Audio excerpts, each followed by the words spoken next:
अस्सलाम वालेकुम दोस्तों, कैसे हो आप लोग। तो आज की इस वीडियो में हम बात करेंगे कि किस तरह से हम YouTube पे ऑनलाइन अर्निंग कर सकते हैं। आपको YouTube पे बहुत सारे लोग ऐसे मिलेंगे जो ये कहेंगे कि आप ऐसा काम करें तो आपके सब्सक्राइबर ज़्यादा हो जाएंगे, आप ऐसा काम करें तो आपका वॉच टाइम पूरा हो जाएगा।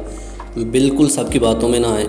आप छोटा सा एक सिंपल सा काम करें, YouTube पे अपना एक चैनल बनाएं और उस पर रेगुलर 1 या 2 वीडियोस अपलोड करते रहें। हर रोज़ आप अपनी एक रूटीन बना लें कि आपने वीडियो अपलोड करनी ही करनी है। किसी भी टॉपिक को लेके, चाहे वो व्लॉगिंग हो, चाहे एजुकेशन से रिलेटेड हो, चाहे वो ऑनलाइन अर्निंग से रिलेटेड हो, बिज़नेस आइडियाज़ से रिलेटेड हो, जिस चीज़ में आपका इंटरेस्ट है आप उस चीज़ को लेके चलें और हर रोज़ वीडियो अपलोड करते रहें।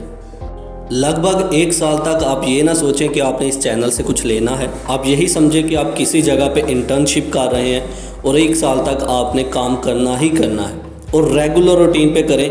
आपका चैनल खुद ब खुद ही ग्रो हो जाएगा और आपकी अर्निंग स्टार्ट हो जाएगी। यही एक ऑथेंटिक मेथड है और ये मैंने अपना पर्सनल एक्सपीरियंस आपको बताया है। आई होप कि आपको वीडियो पसंद आई होगी। अल्लाह हाफिज़।